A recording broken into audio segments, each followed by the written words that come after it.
Hello, everybody. Tonight, UFC 305 takes place in Perth, Australia from the RAC Arena. It's headlined by the reigning, defending, undisputed UFC middleweight champion, Dracus du Plessis. He's taking on former middleweight champion, former two-time middleweight champion, that is, Israel Adesanya, the last style bender will battle du Plessis, and they've had a heated build up to this fight dating back to over a year ago when Dracus beat Robert Whitaker.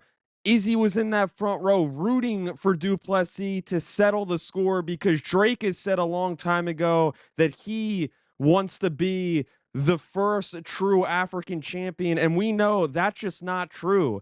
Francis Ngannou was an African champion. Kamaru Usman was an African champion. And Israel Adesanya, although he resides in New Zealand, he still is an African champion, an African-born champion, that is. This fight is just unbelievable. The odds have gone all over the place. It was an even fight earlier in the week, but right now I see DraftKings Sportsbook has this fight as Izzy minus 120 to Dracus du Plessis plus 110. And my prediction for this fight, I think Israel Adesanya is going to become the second three-time single division undisputed champion in UFC history. Joining only Randy Couture is the only other fighter to do that, to win a belt in the same division three times. That's what Izzy has at stake. He also has a lot of other things he can add to his legacy at stake in this fight, and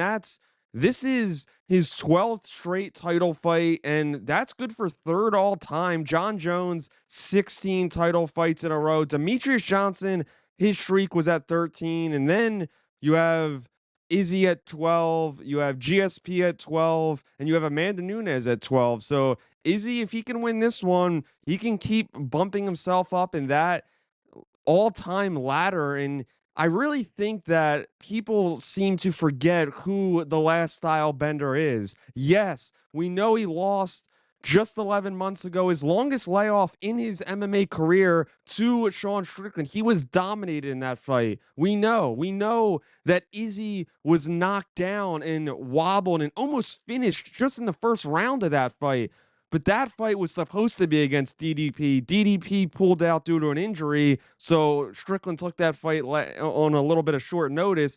But this is the fight that Izzy has been wanting to get up for quite some time after he knocked out Alex Pereira in their second fight in the UFC. So this is the one that he's been wanting to get back, and he feels like he's been disrespected. It was quite the emotional scene at the press conference. I do feel that Dracus has been a little disrespectful to Izzy, not just with the African descent comments, but also by disrespecting where Izzy's come from with his family and his family's background, and says that they had people working for them and they were a rich family. And then Dracus says, on the other hand, he doesn't care about Izzy's story. So it's kind of weird there. My prediction, I think Izzy knocks out Dracus du Plessis in the third round. I think he does it. He becomes a three-time champion.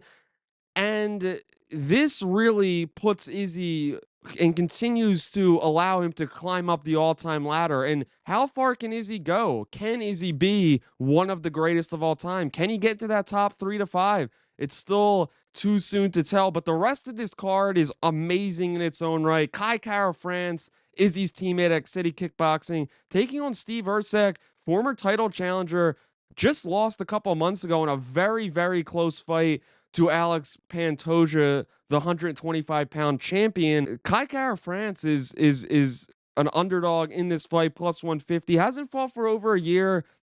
Is coming off of a loss, but he feels like he's a different person, a different fighter. I think he's going to get the upset here, although of the big differences here, because we know Kai Kara-France is 4 inches smaller, just like Izzy is 4 inches bigger than Dracus. And Steve Erceg does have a 1-inch disadvantage actually in the reach department, but I think Kai's going to get the job done in this one. And the fight that I think could be fight of the night is the Hangman. Dan Hooker is coming back after a year off plus as a new man, a changed man, a guy that is almost unrecognizable with the full tattoo sleeves, the tattoos on the chest. Looks different, but he's going against a guy who's no joke, a top contender in this division. And Matthias Gamrot is a really talented fighter. He's over a minus 400. Dan Hooker's plus 300, a big underdog. I think Dan Hooker's a live underdog